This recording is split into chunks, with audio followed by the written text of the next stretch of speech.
અમરેલીમાં પણ વરસાદ ભરપૂર છે ને જેના કારણે ઠેબી ડેમનો એક દરવાજો 1 ફૂટ ખોલાયો છે।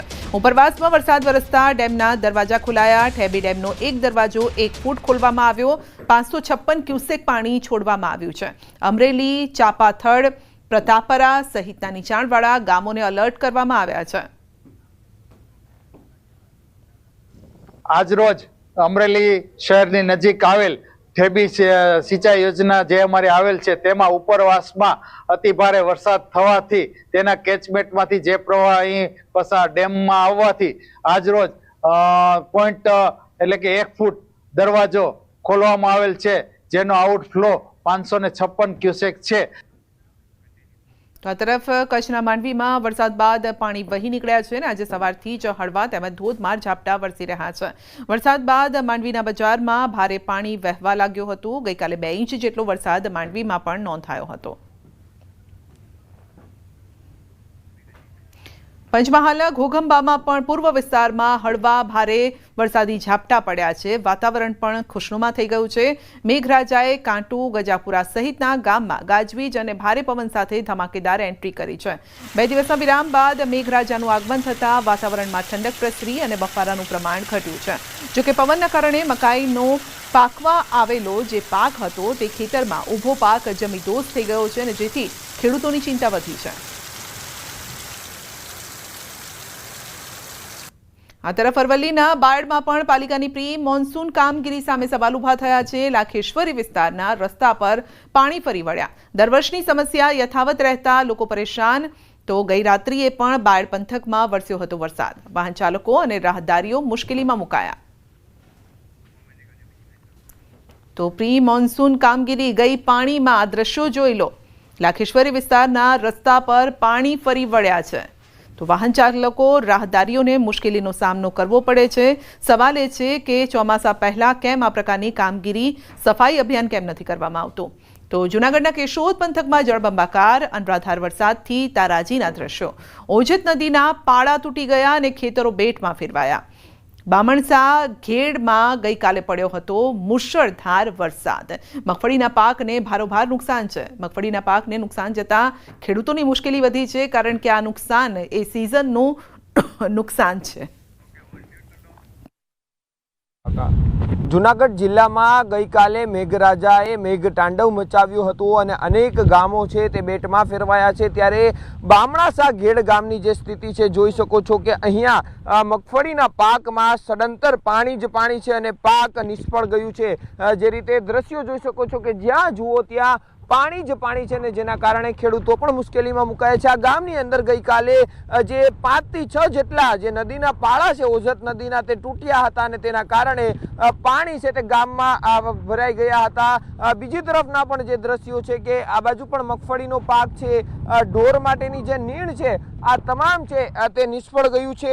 હજુ પણ ગામોના અનેક એવા વિસ્તારો છે અંતરિયાળ કે ત્યાં પાણી ભરાયા છે, લોકો બહાર નીકળવું મુશ્કેલ છે। પરંતુ હાલ જે રીતની સ્થિતિ છે, વરસાદે વિરામ લીધો છે જેને લઈને લોકોએ હાશકારો અનુભવ્યો છે, પરંતુ પાક સદંતર નિષ્ફળ ગયું છે। કેમેરા પર્સન હિરેન સાની સાથે અમાર બખાઈ, ન્યૂઝ 18 ગુજરાતી, બામણાસા। તો સુરતમાં કીમ નદી 2 કાંઠે વહેતી થઈ છે। કીમ નદી પરનો હાઈ બેરલ બ્રિજ પાણીમાં ગરકાવ। માંગરોળના મોટા બોરસરા ગામે આવેલો બેરલ બ્રિજ પાણીમાં ગરકાવ થયો છે। ઉપરવાસમાં ભારે વરસાદ, પાણીની આવક થતાં નદીમાં પાણીની આવક વધી છે। કીમ ગામ તરફથી નેશનલ હાઈવે 48 પર જવા અને કોસંબા તરફ જવા માટેનો શોર્ટકટ માર્ગ વાહન ચાલકોને 10 કિલોમીટરનો ફેરો કરવા માટે મજબૂર છે। ઉપરવાસમાં થયેલા ભારે વરસાદના કારણે સુરતની કીમ નદી 2 કાંઠે વહેતી થઈ છે।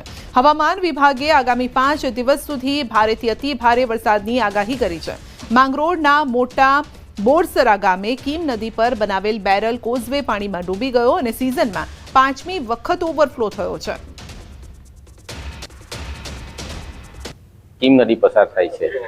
એ કીમ નદી આમ તો નેત્રંગ તાલુકામાંથી આ બાજુ હંસોડ તાલુકા સુધી આવે છે અને ઓલપાડ તાલુકાને માંગરોળ તાલુકા જોડતા MDR રોડ પર કીમ નદી પર બેરલ ટાઈપ કોઝવે બનાવવામાં આવેલો છે। એ આ સિઝનમાં લગભગ 5 વખત ડૂબી ગયો છે। એટલે જ્યારે પાણી બ્રિજ પર એને જાય ત્યારે ટ્રાફિક બંધ થઈ જાય છે। અમરેલીમાં વધુ 2 બોટ સંપર્ક વિહોણી થઈ છે। જાફરાબાદ તાલુકાના શિયાળ બેટની આ બોટ લાપતા થઈ છે। બોટમાં કુલ 19 ખલાસી સવાર હતા અને બંને બોટના 19 ખલાસીઓ સંપર્ક વિહોણા છે। વહીવટી તંત્ર દ્વારા પીપાવાવ કોસ્ટગાર્ડને માહિતી આપવામાં આવી। પીપાવાવ કોસ્ટગાર્ડ મધ દરિયામાં વધુ તપાસ કરશે અને સમુદ્રમાં પીપાવાવ પોરબંદર સહિત કોસ્ટગાર્ડ દ્વારા શોધખોળ હાથ ધરાઈ, પરંતુ કોઈ જ ભાળ નથી મળી રહી। જાફરાબાદ વિસ્તારની 2 બોટો મધદરિયે કેપ્સાઇઝ થઈ જતા એમાંથી એક બોટમાંથી 4 વ્યક્તિઓ અને બીજી બોટમાંથી 3 વ્યક્તિઓ હાલ મળી આવેલ નથી। ત્યારબાદ 20 તારીખના રોજ મળેલા અહેવાલ મુજબ શિયાળબેટ વિસ્તારની 2 બોટો પણ હાલ સંપર્ક વિહોણી થયેલી છે અને તેમની લાસ્ટ લોકેશન કોસ્ટગાર્ડ સાથે શેર કરી અને સઘન પ્રયાસો કરી એમની ભાળ મેળવવા માટે અને તેમાં રહેલા વ્યક્તિઓને સહી સલામત કાંઠે લાવવા માટેના પૂરતા પ્રયત્નો વહીવટીતંત્ર દ્વારા હાથ ધરવામાં આવેલા છે। સૌરાષ્ટ્રમાં સતત ભારે વરસાદના કારણે એસટી નિગમની પરિવહન સેવાઓ પ્રભાવિત થઈ છે અને કુલ 42 એસટી બસ ટ્રીપ રદ કરવામાં આવી, જેમાં પોરબંદર જિલ્લામાં 13, ગીર સોમનાથમાં 8, જામનગરમાં 1 ટ્રીપનો સમાવેશ છે। પરિસ્થિતિને ધ્યાને રાખી એસટી નિગમની મધ્યસ્થ કચેરી ખાતે 24 કલાક સેન્ટ્રલ કંટ્રોલ રૂમ કાર્યરત છે અને સતત મોનિટરિંગ હેઠળ સ્થિતિ સામાન્ય બનાવવાના પ્રયત્નો ચાલી રહ્યા છે। બંધ થયેલ ટ્રીપ વહેલી તકે પુનઃ ચાલુ થાય તે માટે ત્વરિત પગલાં લેવામાં આવી રહ્યા છે।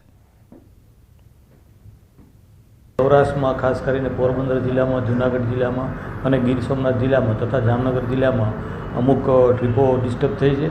એમાં પોરબંદર જિલ્લાની અંદર 13 ટ્રીપો, જૂનાગઢ જિલ્લામાં 20 ટ્રીપો, ગીર સોમનાથ જિલ્લામાં 8 ટ્રીપો અને જામનગર જિલ્લામાં 1 ટ્રીપ એમ મળી કુલ 42 જેટલી ટ્રીપો ગઈકાલ સુધીમાં રદ થઈ છે।